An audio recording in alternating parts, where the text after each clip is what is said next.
figure everybody has at least a sense of how their parents have influenced who they are. But I'm not sure to what extent people can pinpoint specific experiences that they had as kids and then follow a straight line from there to specific attitudes and behaviors that stay with them for the rest of their lives. I've got at least two that I can think of off the top of my head.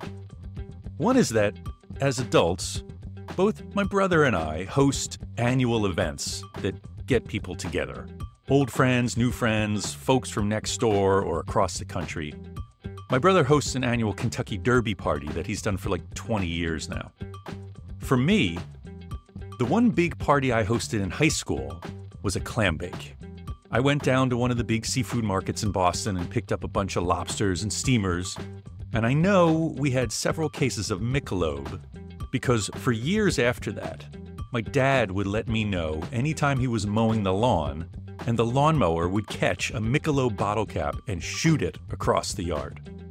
I did big clam bakes every summer after that for like 10 years. Then, after moving to California, I started doing an annual wino weekend, where we'd get a bunch of people together for wine tastings and a big paella dinner up in the Central Coast, California. This past Memorial Day weekend, we had our 12th annual. And I think my brother and I got that tendency from our father, who didn't necessarily do big annual events, but found ways to make small, recurring events into fun, memorable rituals. So, for example, every winter when we were kids, the storm drain outside the basement of our split-level ranch in suburban Boston would freeze over. And when we'd get enough winter rain or really wet snow, the basement would flood. So we'd all be down there in the middle of the night, I always remember it happening on a school night, sweeping floodwater out the basement door. And then, after we were finished, my dad would make us margaritas. I have no idea why he decided on margaritas, but that just made it an event, and one that I remember fondly to this day. The other big parental influence that has stayed with me isn't quite so positive, although I think I've made something positive out of it. And that is, every single time we left the house as a family was brutally stressful. We were always running late. My brother and I sitting in the living room waiting to leave, or worse yet, sitting in the back seat of the car, staring daggers at the front door, just begging it to open so we could get going. So, to this day, I hate waiting. But on the positive side, I am obsessively on time. And I don't really stress about it, I just plan ahead to make sure I'm on time. And fortunately, my wife had the same miserable experience leaving the house as a kid as I did. So we're both of one mind when it comes to stress-free departures and on-time arrivals. I always think about this kind of behavior as something that just works for me.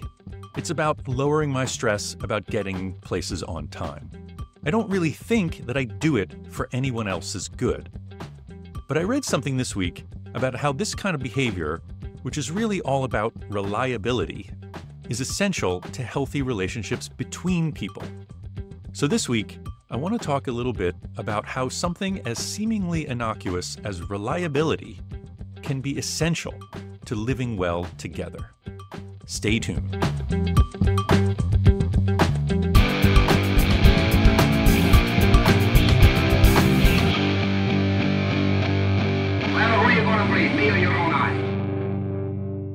I'm Craig Borath, and this is The Great Ungaslighting, a podcast about how we all get conned into accepting a man-made culture that's out of sync with our human nature, and how we can fight back and put the kind back into humankind.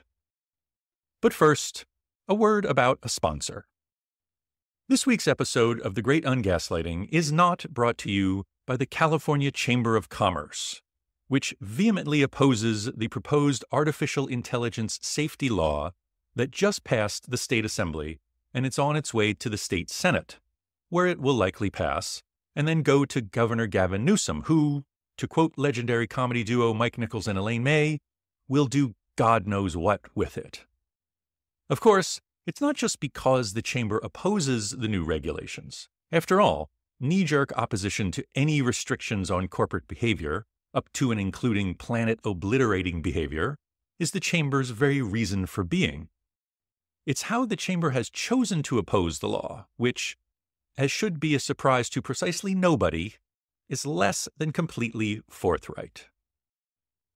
The Chamber of Commerce has argued, and some marginally reputable media outlets have relayed, that 46% of eligible voters oppose the law, and only 26% support it. Now, this poll was conducted by opinion research firm Bold Decisions. Let me read you the question they posed to respondents about the AI safety law and see if you can pick out the slightest hint of bias.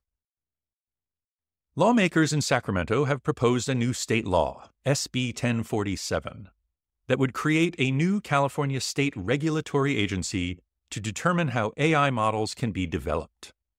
This new law would require small startup companies to potentially pay tens of millions of dollars in fines if they don't implement orders from state bureaucrats. Some say burdensome regulations like SB 1047 would potentially lead companies to move out of state or out of the country, taking investment and jobs away from California. Given everything you just read, do you support or oppose a proposal like SB 1047? Now, I particularly love the inclusion of that Trumpian phrase, "some say." Ooh, well, if some people are saying it, it must be true. Now, by comparison, the AI Policy Institute, a pro-regulation polling company, phrased their question this way. Policymakers are proposing a law in California, Senate Bill 1047, which would require that companies that develop advanced AI conduct safety tests and create liability for AI model developers if their models cause catastrophic harm and they did not take appropriate precautions. Do you support or oppose this legislation?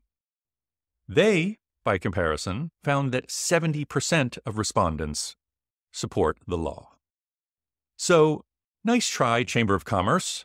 Of course, if your completely dishonest polling doesn't do the trick, I'm sure you can defeat the bill the old-fashioned way. Just have a few of your billionaire members back a dump truck full of cash up to Newsom's house and buy his veto.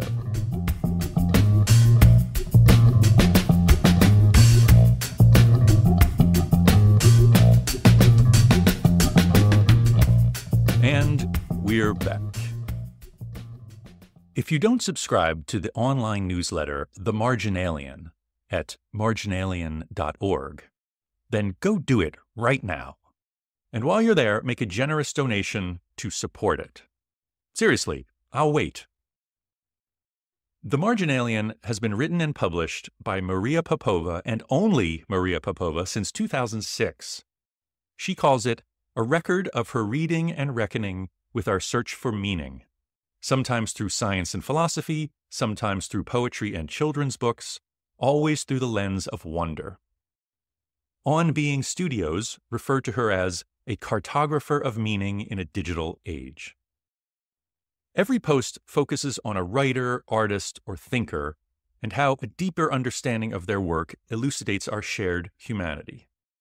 This past week, she looked at a collection of essays by pediatrician and psychoanalyst Donald Winnicott called Home is Where We Start From, that initially got me thinking about this week's topic. Because he started out as a medical doctor, Winnicott was very skeptical of applying the disease model to psychoanalysis.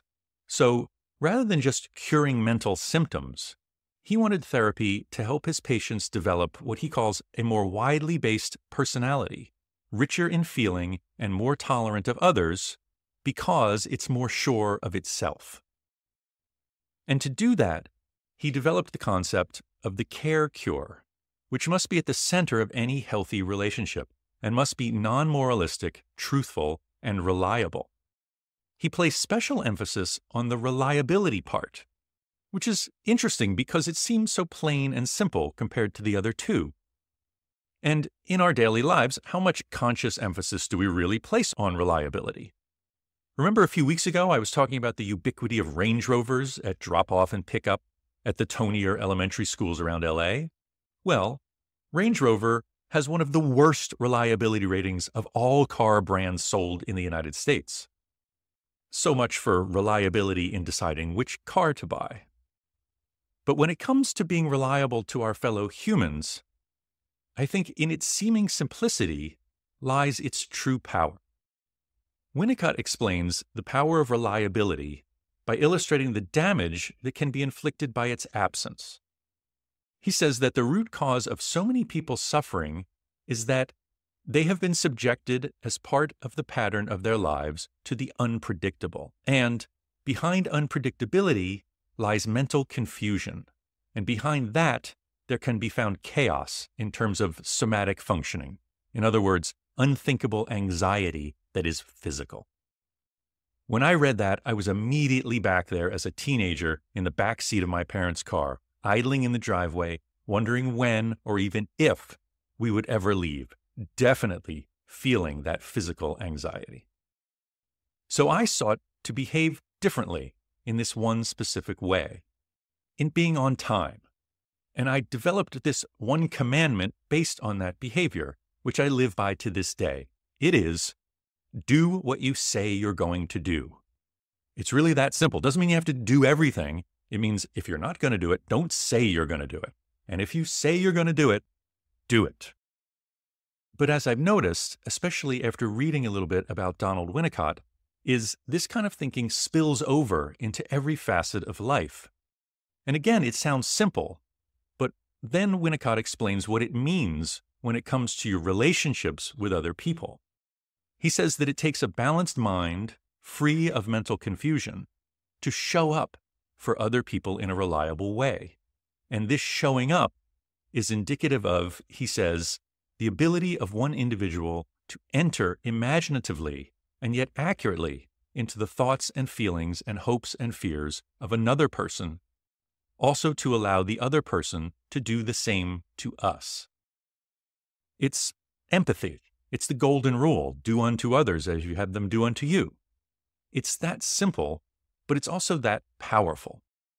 I've talked a lot on this podcast about how important our social connections are to the success of our species, and also how that desire to connect can leave us vulnerable to those who want to use our innate tendency to connect against us and in favor of some selfish desire on their part.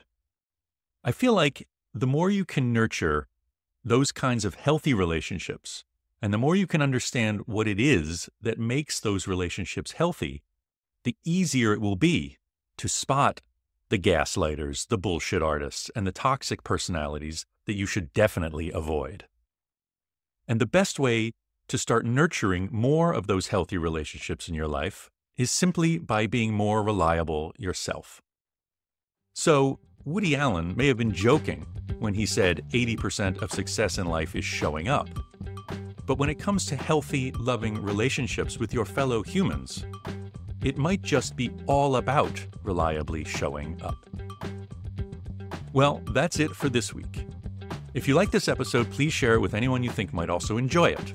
And until next time, be kind to yourself, cut each other some slack, do what you say you're going to do, and use your fucking turn signal.